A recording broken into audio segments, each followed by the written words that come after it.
Okay, let's go ahead and move on specifically to what you're talking about, because each of the examples that we're going to show you is exactly one where you can see what Krystal just laid out, which is that the media rewards hawkishness and sleeplessly is willing to just walk you right into World War III under the guise of compassion. First, let's put up Gayle King from CBS News pressing Kamala Harris. Why aren't you doing more? Put that up there on the screen. In terms of Russia's aggression. I hear you on that, but those images are heartbreaking to watch. We see innocent civilians being killed. We see children being killed, and the administration has made it clear there will be no boots on the ground. What will it take? Will anything change that? Will we stand by and watch innocent people continue to be killed here? Well, Gail, you're absolutely right. It's heart-wrenching. It's heartbreaking. The image of a missile that struck just right next to a children's playground.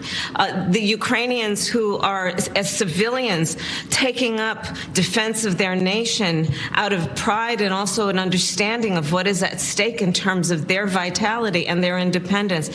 So it is heart-wrenching, to be sure. But I will tell you, the president is clear. We are clear. We are not going to put U.S. troops in Ukraine to fight the Russians, not on the ground and not in the air. And what are we really just going to stand by and do nothing? And then what? Are we going to stand by and allow a nuclear war to erupt between our two nations? The lack of consideration by some of these people who are at the highest levels of the news media is stunning. You need to understand what you're saying. And it's not a coincidence that that exact same sentiment was expressed by NBC News chief foreign correspondent Richard Engel. Yeah. You know, something Glenn Greenwald has been pointing out is the outright shamelessness which these people who are quote-unquote reporters are willing to just admit that they are outright activists and are allowing their emotion to get the better of them. Richard Engel apparently bragged about how getting into Iraq was the greatest thing that ever happened to his career. You know, Clarissa Ward, who actually praised some of her reporting on Afghanistan. Well, apparently she's admitted on a podcast that she sent an email to Ben Rhodes during the bombing of Aleppo saying something like, I hope that, you know, you guys can sleep well at night because Aleppo is bombed to the ground. Hold on a second. Hold on. You're a reporter. You should not be advocating for that type of response. Also, let's take the Syrian example. And I'll admit, at the time, I was a lot more hawkish, and I blame a lot of the media environment that I was consuming, which is, let's consider what Hillary Clinton and the establishment wanted to do at that time. They wanted to institute a no-fly zone over Syria at the time when Russian active jets were flying around this place and dropping cluster munitions on people. I think that's terrible. What's going to happen, though? We're going to shoot down a Russian plane? You just ended up in the exact same scenario that I outlined in our previous block about a nuclear exchange. Yeah. The thoughtlessness, which you're going to stand by and do nothing. You cannot have that mindset when you are dealing with a nuclear power. This is when we talk about North Korea, it's the same thing. What, the world's just going to stand by and let Kim Jong-un starve his own people? It's not that easy, man. He's got an ICBM. He could destroy Los Angeles. We have to consider that. This is why nuclear power changes the whole game of how we must consider politics. And unfortunately, it is a guarantee for a lot of these regimes that if you have one, you can basically do whatever you want. I mean, that's the truth. Yeah. You know, in terms of this technology. Well, and the thing that is so nefarious about the framing, both of Richard Engel that we covered before, and also Gayle King of basically like, oh, you're just going to let innocent people get slaughtered. Right. This is how you end up with people who are supposedly liberal or progressive humanitarians being the most hawkish people on the planet. I mean, this is how you end up with the Hillary Clinton mindset of like, we have to do something. We have to intervene. Innocent people are getting killed. And Lord knows, like, it is horrific watching what is going on the ground right now and tracking the loss of human life and the civilians who are being killed and the families that are sheltering underground. Like, we see all of that. It is horrible.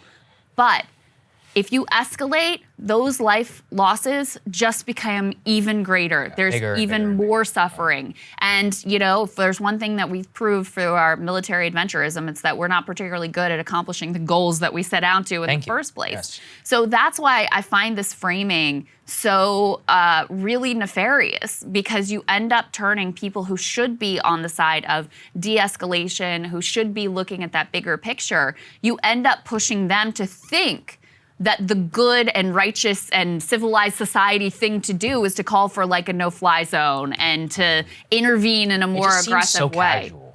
Yes. It seems so casual. That's exactly right. And listen, I mean, the vice president's answer was fine there, but I wish they would make it a little more clear and lay out the terms a little bit more starkly of what exactly you are suggesting here. Yeah, they should push back. Be like, wait, so you want a World War III with Russia? World War III? Is that what you're asking me? We should use that sort of language so people really get what is going on and what that is ultimately all about. Same thing whenever it comes to Andrea Mitchell. She was like, she criticized Biden's response on Ukraine, again, for not wanting to do more. Let's take a listen. And he could have done a much better job of explaining why we care, of broadening that conversation about democracy versus autocracies, and describing what we face with Vladimir Putin, describing what the irrationality is of his positions about Ukraine, why we should care about this country so much. So you had the pageantry, you had the flags, you had the colors, the Ukrainian ambassador, but not explaining why we're not on the ground there, because we may have to get involved in a counterinsurgency outside the borders.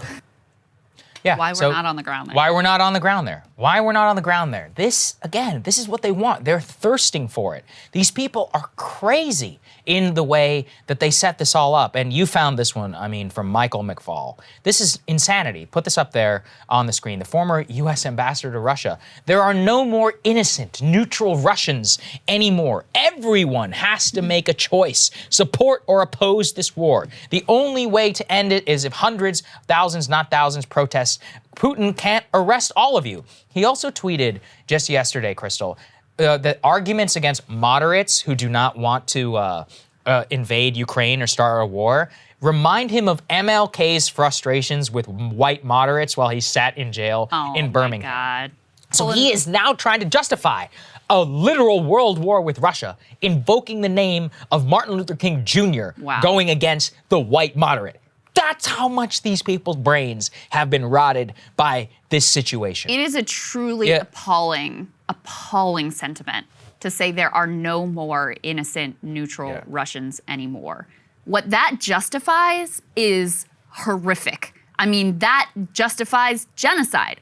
When you say... Okay, in our history, I mean, we put Japanese people in camps. Is that what you're saying? Is that what you're saying? There are no innocent or that, neutral Russians. Yeah. And this was some of the hysteria that I referred to earlier. Now they're banning Paralympic athletes from competing? Like, what? I'm going to talk about in my monologue. This oncology network to try to benefit cancer patients is pulling out of any Russian affiliation. Like, what do people who are struggling with cancer, suffering from cancer, have to do with what Putin's decision was here? Imagine if that same logic was applied to all of us during the Iraq War. Oh, there's no innocent or neutral Americans during the, the crimes we committed in the Iraq War or with Guantanamo or any of our other many sins that we have committed. This is really horrific, and it ends up justifying dehumanization and terrible ends. And by the way, you will never get out of a conflict this way, because ultimately, look, to his point of you need some of the Russian people on your side, putting pressure, internal pressure, that makes this uncomfortable as well. You think this is the way to get there? By smearing and sliming them all as basically like complicit in the crimes of Vladimir Putin? Insanity. Absolutely insane. Zainab Tafiki, is that how you say her name? That's her name. She said, there's so much complicity in Western countries by taking Russia's great corrupt money too. All the bankers, luxury real estate sellers, yacht makers, business people. There was no secret to where the money has been coming from, and yet we let it flow. That might be a better target, in my opinion, which goes to what we were talking about with the oligarchs here. So, to make these blanket statements is just leading to a blatantly xenophobic hysteria. People like Eric Swalwell calling for all Russian students to be kicked out of the country. I saw calls to seize assets of all Russians and take their property and, pour out your Russian vodka, destroy any sort of Russian cultural affiliation. It's scary how quickly a sizable chunk of the public can be convinced that just blanket bigotry and xenophobia is the polite, civilized society thing to do.